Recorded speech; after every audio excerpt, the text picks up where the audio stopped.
স্থানীয় আলেমগুলো দেখলে আমি এত খুশি হই। ওইতে মধ্যে করতে বাইরে হুজুরের দরকার, ঠিক কিনা?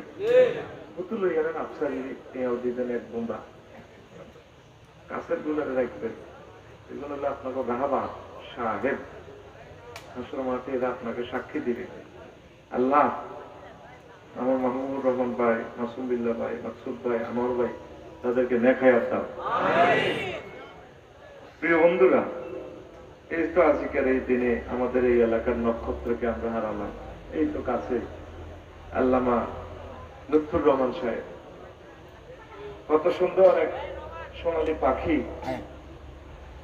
মাটি চাপা দিয়ে এসেছি আজকে আমরা 12টার দিকে, ঠিক কিনা? আর কোনোদিন পাখির সাথে দেখা হবে না। যদি কিসমত ভালো থাকে জান্নাতে দেখা হবে, নতুবা শেষ। কত আদর, কত সোহাগ বুকে জড়াই তো কে আমাদেরকে আর বুকে জড়াবে? আমরা এতিম হয়ে গেছি। কি হয়ে গেছি? এতিম হয়ে গেছি। এক ডাকে 260টা রাষ্ট্র ওনাকে চেনে।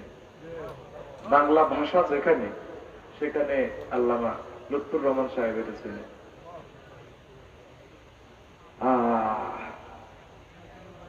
মৌসুল আলেমে, মৌসুল আলামে, আলেমের মৌতে পৃথিবীর মরণ হয়ে যায়। আলা আলেমু এমাদুল আলাম, আলেম হচ্ছে পৃথিবীর খুঁটি, পিলার, পিলার। এই যে পিলার চলে গেল, আর আসেনি পিলার। আর এরকম নতুন পিলার ফাইলিং করি না আলেম বুঝিনি নাই। আল্লাহর কি ফয়সালা এই বাংলাদেশে, এই সভ্য যুগে, নেটের যুগে, চতুর্থ শিল্প বিপ্লবের এই যুগে একসাথে এক এলাকা 3-4 জন আলেম দিদিছে আল্লাহ, একই এলাকা। আলহামদুলিল্লাহ। আমাদের লুৎফুর রহমান সাহেব, মুফতি কাজী ইব্রাহিম সাহেব, আহমদুল্লাহ সাহেব, একই কাছেই বাড়ি। আরো আছে রত্ন আমাদের লক্ষ্মীপুরে সাইদ সাহুদের, আমাদের আল্লাহ রসুল আনোয়ার হোসেন তাহেরি আল জাবির আল মাদারি, যিনি আজকে জানাজা পড়ালেন, আলহামদুলিল্লাহ। তারিক মনোহর ভাই আছেন। এরা ডুবে গেলে আর আমাদেরকে কে চিনবে? আমাদের প্রিয় অভিভাবক গুলা চলে যাচ্ছে একের পর এক। তারপরে কামালউদ্দিন জাফরি সাহেব আছে, সত্যের হুঙ্কার। আলেম তো কত আলেম আছে, একামতের দিন বুঝার মতো আলেম খুবই কম। এই সুন্দর কথাগুলো আর কে বলবে? আল্লাহ কামালউদ্দিন জাফরি সাহেবকে নেখায়াত দেন, আল্লাহ মুফতি কাজী ইব্রাহিম সাহেবকে নেখায়াত দেন। আর রব আপনার হাবিবে কিবরিয়ার মহব্বতে বলি, আমাদের সৈয়দ আনোয়ার সাহেব, আমাদের আন্দরকিল্লা শাহিদ জামে মসজিদের খতিবকে বেশি হায়াত দেন। আল্লাহর কসম, আমার রায়পুরে হুজুরকে ছাড়া মাহফিল করলে আমার কাছে আনন্দ আনন্দ লাগে। তরকারি খাইলে যে মানে নুন না দিলে স্বাদ লাগে না। এই এলাকার প্রোগ্রাম গুলোকে হুজুরের না পাইলে স্বাদ লাগে না।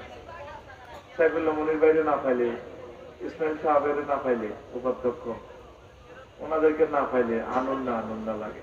ওনাদেরকে লাভের রাখবেন, আমাদেরকে রাখা না রাখা এটা আপনাদের একটা, ওনাদেরকে আবশ্যক। আল্লাহ ওনাদেরকে কবুল করেন। আর আসবে ফিরে আল্লাহ রাসূল সাল্লাল্লাহু আলাইহি ওয়াসাল্লাম তো বলছে, নেককারের লোকে আল্লাহর হাত থাকে, কুদরতি হাত থাকে, যেটা বলে এটা হয়ে যায়। দেখছেন বিবৃতিতে কয়েকদিন আগে বলছে এক ওয়াজে, হয়তো আর সামনের রমজান আমাকে পাইবেন না। দেখছেন কেমন করে জানে? এদেরকে বলা হয় আরিফ বিল্লাহ। কষ্ট লাগে আমার, এই দেশটা এমন একটা দেশে আল্লাহ জন্মগ্রহণ করেছেন, আলহামদুলিল্লাহ। এই দেশে জিন্দা অবস্থা পাই সব কেউ ভালো করে না, মরে গেলে সব পালা। আর এমন একটা সিটারি চলে এই দেশটার ভিতরে, একবারে গ্রামের খুনিও যদি মারা যায়, জানাজাতে বেগুন একটা রেখো বালা, কেমন আসলো বালা? আল্লাহকে সিটারি আল্লাহ করস আলাইসাল্লাহু বিআহকামিল হাকিমিন। তাহলে বিচার আর আয় কিতা কইল, তোরা এত ব্যাগে কইল তোর বালা। এমন একটা দেশে আছি, মরলে লক্ষ লক্ষ গুণ বাসা দিয়ে ওঠে। আজকে আমি দেখলাম শুয়ে শুয়ে আমার আল্লামা লুৎফুর রহমান সাহেব মারহুম মাগফুর শোকে পাথরে গেছে, আর কান্দা আইয়ে না। কতদিন ধরে আওয়াজ দিলে কান্দিছে আর আইতো না। আমি বেশি চলে যাক আল্লাহর কাছে। আর